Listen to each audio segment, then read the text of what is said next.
Mga kapuso, dumami na ang mga dumaraan sa North Luzon Expressway o NLEX. Kumpara sa karaniwan, kaya nagbukas na po ng counterflow lane at nagdagdag ng cash lane.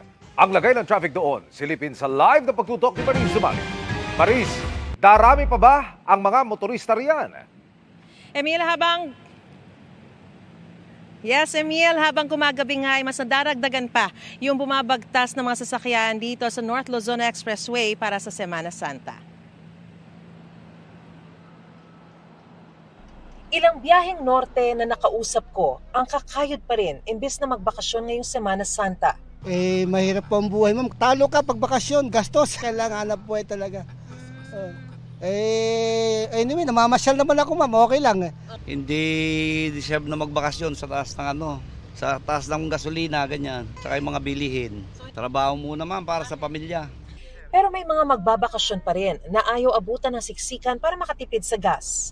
Para mas hindi na rin po sumabay sa ibang pauwi pa lang mamaya. Yun po, lalo na mahal yung gas. Lalo na pag nadamay ka pa sa traffic, edi lalong mas hassle. Kahit mahal yung gasolina, okay lang. Okay pa rin?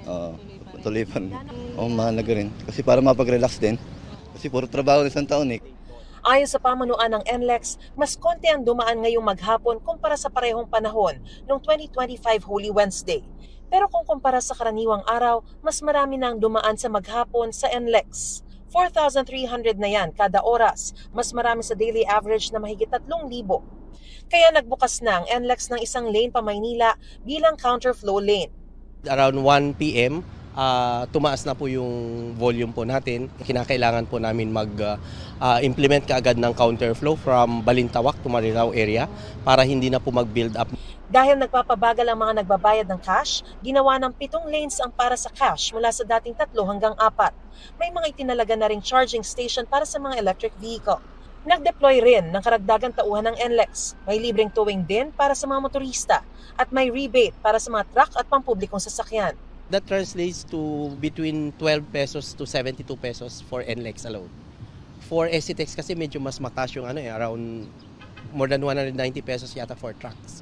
Yung buong stretch ng SCTEX. Yung program po is until May 22.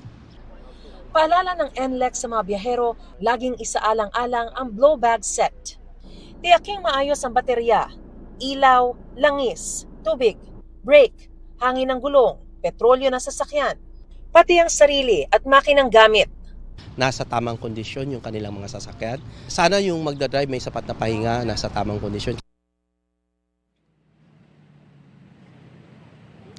Emil, sa mga sandaling ito ay may build-up na ng mga sasakyan dito sa cash lane ng Balintawak Toll Plaza. Pero pagdating naman doon sa RFID lanes ay tuloy-tuloy naman ang daloy ng mga sasakyan.